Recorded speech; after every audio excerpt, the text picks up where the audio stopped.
بسم اللہ الرحمن الرحیم۔ السلام علیکم ناظرین، میں ہوں فراست سلیم اور آپ دیکھ رہے ہیں آپ سب کا اپنا یوٹیوب چینل۔ امید کرتا ہوں کہ آپ جہاں بھی ہوں گے خیر و عافیت سے ہوں گے۔ اللہم صلی علی سیدنا و مولانا محمد و آلہ و اصحابہ و بارک وسلم۔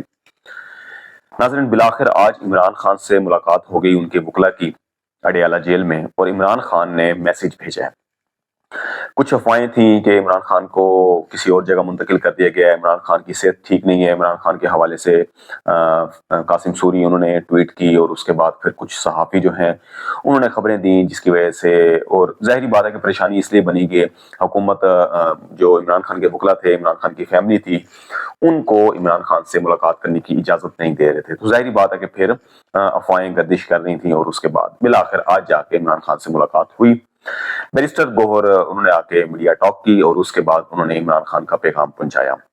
ایک تو انہوں نے کلیئر کر دیا کہ علی امین گنڈا پور اور بشرا بی بی کے حوالے سے عمران خان نے کہا کہ کسی قسم کا کوئی ایسا مسئلہ نہیں ہے، ان کو میں خراج تحسین پیش کرتا ہوں جن مشکلات سے وہ وہاں پہنچے، اور بشرا بی بی جو ہے وہ ایک گھریلو خاتون ہے، اور پھر بھی وہ آئیں۔ اور دوسرا، اگر علی امین گنڈا پور کا انہوں نے ایک جو ہے خراج تحسین پیش کیا، جو حالات اول تو انہیں کس قسم کا وہاں پتہ نہیں تھا کہ 26 نومبر کے بعد ہوا کیا ہے، کیونکہ بیرسٹر گوہر کہہ رہے ہیں نہ ان کو اخبار دیا جا رہا ہے، نہ ٹی وی چینل ان کے پاس تھا جس سے خبریں دیکھ سکتے۔ تو جب انہیں بتایا گیا کہ اتنے ہمارے 12 کارکنان جو ہیں جن کا ڈیٹا ان کے پاس آ گیا وہ شہید ہو چکے ہیں فائرنگ کے ساتھ، اور یہ واقعہ پیش ہے، اور اس کے بعد پھر احتجاج ہم نے ختم کیا اور علی امین گنڈا پور بشرا بی بی کو لے کے واپس گئے، تو اس بات پر انہوں نے اس پر افسوس کا اظہار کیا، اس کی مذمت کی ہے، اور اس کے بعد انہوں نے کہا کہ ٹھیک ہوا ہے اور بھائی واپس لے کر گئے ہیں، احتجاج ختم کیا ہے۔ کسی قسم کا ایسا انہوں نے کوئی پیغام دوبارہ باہر نہیں بھیجا کہ احتجاج کیوں ختم کیا یا کیا۔ ظاہری بات ہے کہ ایک لیڈر ہے، اور لیڈر نے جو ہے وہ عوام جو کارکنان ان کے شہید ہوئے ہیں، تو اس کی بات سنتے ہی ایک تو افسوس کا اظہار کیا، اور دوسرا انہوں نے کہا پھر ٹھیک کیا۔ دوسرا ناظرین، انہوں نے بشرا بی بی اور ان کو خراج تحسین پیش کیا، علی امین گنڈا پور کو۔ علی امین گنڈا پور کو جو خراج تحسین پیش کیا، ظاہری بات ہے کہ وہ جس طریقے سے انہوں نے ان کی جان کو بچایا وزیر اعظم کی زوجہ بشرا بی بی کو، ہو سکتا ہے کہ وہ، اور دوسرا جس طریقے سے وہ جتنی گیدرنگ اکٹھی کر کے لے کر آئے اسلام آباد، وہ انہوں نے خراج تحسین پیش کیا۔ تیسرا ناظرین، انہوں نے علی امین گنڈا پور کے لیے پیغام بھیجا کہ آپ کے پی میں شہداء جو ہے وہ مارچ نکالا جائے، تاکہ انٹرنیشنل اداروں کو پتہ چلے کہ پاکستان کے اندر یہ حالات ہو رہے ہیں، اور شہداء مارچ جو ہے وہ نکالا جائے، تاکہ پھر وہ خبروں کی زینت بنے گا۔ ظاہری بات ہے کہ انٹرنیشنل پریشر تو آلریڈی اس فارم 47 کی حکومت پر اتنا آ چکا ہے کہ بیچارے پریس کانفرنس کر کر کے تھک نہیں رہے، اور بیچارے بار بار جو ہے اپنا بیان تبدیل کرتے ہیں، کبھی کیا کہتے ہیں عطا تارڑ، یعنی کہ جن کا سمجھ لیں کہ جو چہرہ اگر آپ دیکھیں تو وہ سنت کے مطابق انہوں نے جو ہے وہ داڑھی رکھی ہوئی ہے، لیکن اگر ان کے کرتوت دیکھ لیں، اگر آپ ان کی جو غلیظ جو منہ سے وہ بکتے ہیں، آپ وہ ان کے الفاظ دیکھ لیں، اور جو ان کا پھر پروپیگنڈا جو ہے، جو اپنی یعنی کہ بیان بازیاں تبدیل کرتے ہیں، وہ آپ سن لیں، تو پھر آپ کو حیرت ہوگی کہ یار یہ بندہ کیا ہے، یہ وزیر اطلاعات اصل میں یہ بندہ سمجھ لیں کہ جس طریقے سے پہنچا ہے، میں مزید اب نہیں کہنا چاہتا۔ تو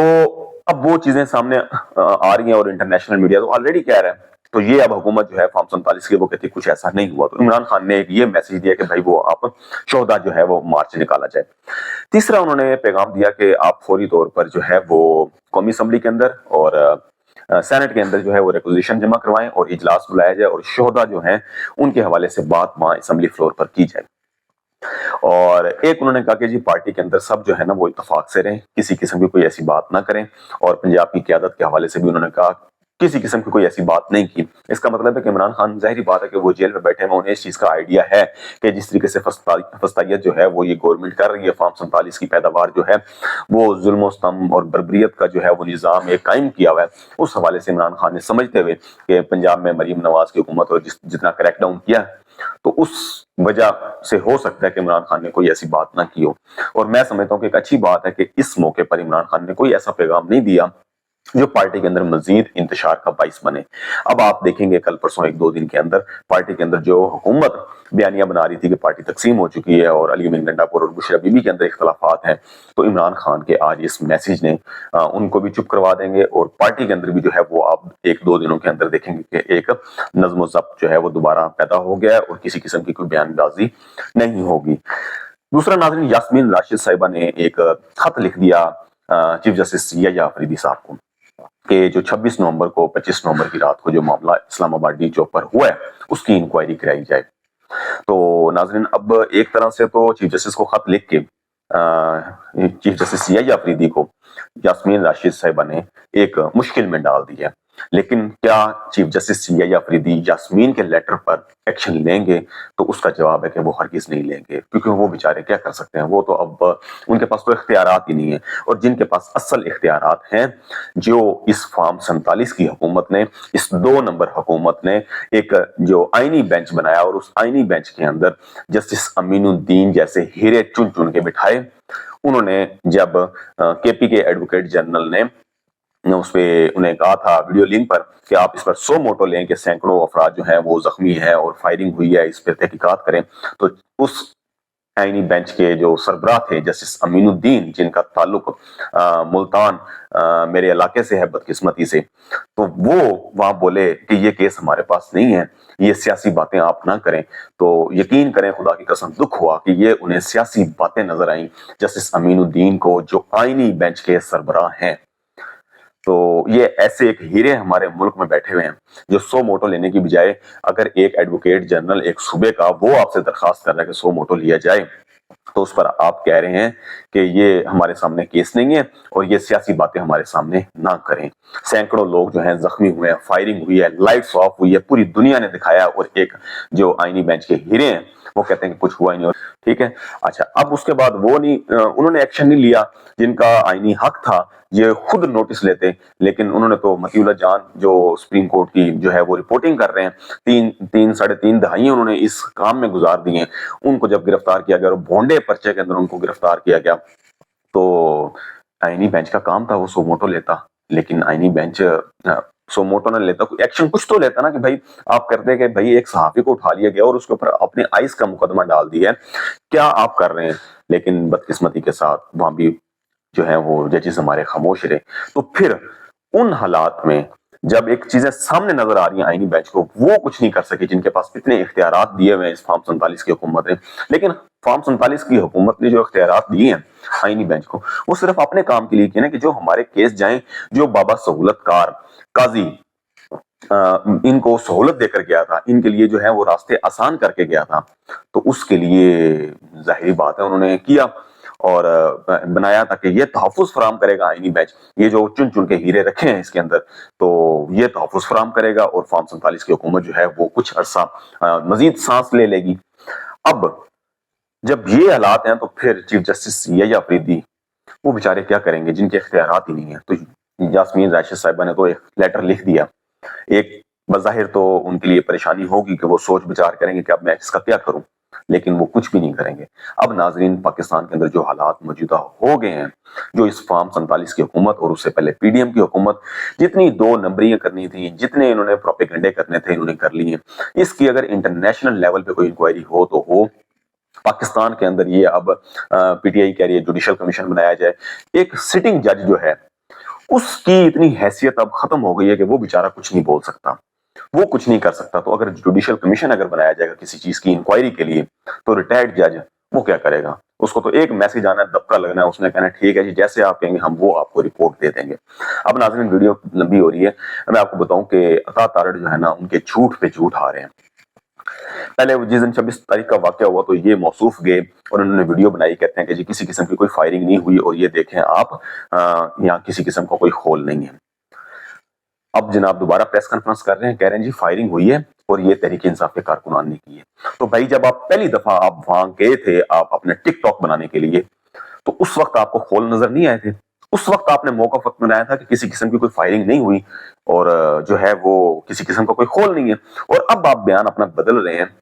انٹرنیشنل پریشر اتنا آ گیا، اب آپ بیان بدل رہے ہیں اور آپ کہہ رہے ہیں جی کہ وہاں جو ہے تحریک انصاف کے کارکنان نے جو ہے وہ فائرنگ کی۔ تو پھر خول کہاں تھے؟ خول آپ اپنی جیب میں ڈال کے گھر لے گئے تھے۔ اب دوسرا ناظرین، جو نمازی تھا کنٹینر کے اوپر جس کو دھکا مار کے نیچے گرایا گیا تھا اور جو زخمی حالت میں ہاسپٹل میں ہے، طلال چودھری جو ہیں وہ کہتے ہیں جی کہ 50 دفعہ اس نمازی کو وارننگ دی گئی تھی اور پھر اسے گرایا گیا۔ اب عطا تارڑ جو ہے، جو کسی اور کی زبان بول رہا ہے، وہ کہتا ہے کہ جی وہ ٹک ٹاک بنا رہا تھا۔ آپ جو بھی ہے چلیں جی، نماز بھی چھوڑ دیں، آپ سجدہ بھی چھوڑ دیں، کچھ بھی نہیں کر رہا تھا، ٹک ٹاک بنا رہا تھا۔ تو ٹک ٹاک بنا رہا تھا تو آپ کو یہ اختیار تھا، آپ کی ریاست کے پاس، آپ کی وردی والوں کے پاس یہ اختیار تھا کہ وہ اس ٹک ٹاک والے کو جو ہے وہ دھکا دے دیں اور اسے مارنے کی کوشش کریں۔ تب بھی آپ کے پاس اختیار نہیں تھا. آپ کس حیثیت میں کہہ رہے ہیں؟ آپ پھنس گئے آپ اس بیان میں بھی. تیسرا ناظرین، وہ کہتے ہیں جی کہ مراد سعید جو ہے نا وہ جتھے کی قیادت کر رہا تھا. تو پھر ڈوب مرنے کا مقام ہے کہ آپ نے رینجر تھی، آپ کی فوج تھی، آپ کی فورس تھی، آپ خود پورا پاکستان سیل کیا ہوا تھا. تو ڈوب مرنے کا مقام نہیں، چلی بھر میں آپ ڈوب مرے کہ آپ جس کو اشتہاری قرار دیا مراد سعید کو، آپ اسے گرفتار ہی نہیں کر سکے. ٹھیک ہے، وہ تو پاکستان کے اندر موجود ہی نہیں ہے. لیکن آپ کی بات مان لیں، کیونکہ جھوٹا پروپیگنڈا جو آپ کر رہے ہیں، آپ کی بات مان لیں، تو پھر آپ کی تو اوقات ہی نہیں ہے. پھر آپ استعفیٰ دیں اور گھروں کو جائیں. لیکن استعفیٰ بھی کیوں دیں گے؟ وہ غیرت مند دیتے ہیں. تو آپ کیسے استعفیٰ دیں گے؟ آپ تو یشیں کر رہے ہیں. آپ تو اپنی زندگی کے سانس جو ہیں، سیاسی زندگی کے سانس جو ہیں، وہ تو بڑھا رہے ہیں کہ جتنے دن سیاسی زندگی ہماری جو ہے وہ بڑھے، ہم جو ہے وہ لوٹ لیں اور جو ہے وہ بچائیں، اس پہ یشیں کریں. آگے ناظرین، پروپیگنڈا کیا جا رہا ہے جی، اشتہار، اربوں روپے کے اشتہارات ٹی وی چینلز پر چلائے جا رہے ہیں. ایک صوبے کو آپ وہ جو ہے وہ دہشت گرد بنا کے جو ہے وہ میڈیا کے سامنے پیش کر رہے ہیں. آپ نے کسی ایک کی بھی رائفل دکھائی ہے؟ وہ بیان چلوائیں. اگر آپ کہتے ہیں کہ جی فلاں افغانی پکڑا گیا، فلاں نے کہا جی اتنے پیسے لے کر آئے ہیں، پھر آپ پریس کانفرنس کر کے اتھارٹی کہہ رہے ہیں کہ جی تحریک انصاف کے جتنے بھی کارکنان آئے تھے 60 سے 80 ہزار یا 1 لاکھ، وہ سارے کے سارے پیسے لے کر آئے تھے. بھائی آپ کی طرح نہیں کہ بریانی کی پلیٹوں میں لوگ خود آ رہے تھے. چلیں جی مان لیا کہ وہ پیسے لے کر آئے تھے. آپ نے ان سب کو دہشت گرد قرار دیا. یعنی کہ 8 فروری کو آپ کو ووٹ نہیں دیا، آپ کے بھگوڑے لیڈر کو، آپ کے دم دباتے بھاگتے لیڈر کو، نواز شریف کو، نواز شریف کی بیٹی مریم نواز کو، آپ کے جو فارم 47 کے وزیر اعظم ہیں، ان کو اگر 8 فروری کو ووٹ نہیں دیا تو آپ نے پوری، یعنی کہ آدھی سے زیادہ جو آبادی ہے وہ تحریک انصاف کو پسند کرتی ہے، عمران خان کو پسند کرتی ہے. تو آپ کہہ رہے ہیں کہ جی یہ دہشت گرد ہے سارے کے سارے. آپ کس قسم کو جو ہے وہ ماحول بنا رہے ہیں؟ آپ کے پی کی عوام کو جو آپ نے دہشت گرد قرار دی ہے. آپ 1971 سے پھر آپ چاہتے ہیں کہ 1971 کی طرح ایک اور سانحہ ہو جائے. بلوچستان کی عوام آلریڈی آپ لوگوں سے نفرت کر رہی ہے، ریاست سے نفرت کر رہی ہے. اب کے پی کے اوپر آپ نے ظلم کیا ہے اور اس کے بعد جو ہے آپ کہہ رہے ہیں کہ جی وہ جو ہے وہ دہشت گرد ہیں. آپ خدا را کیا کر رہے ہیں؟ آپ ملک کو کس طرف لے کے جا رہے ہیں؟ اور اب جو انہوں نے فائرنگ کی ہے، یہی جو طاقتور حلقے ہیں، سدا وقت تو ان کا نہیں ہوگا نا. تو جب دوبارہ کسی اور کا وقت آئے گا تو پھر پہیہ دوبارہ گھومے گا. تو جو یہ فائرنگ والے پرچے ہیں، جو ہلاکتوں کے جو شہادتیں ہوئی ہیں، یہی پرچے انہی پر دوبارہ کاٹے جائیں گے اور پھر یہ ان کے گلے کا پھندا بنیں گے.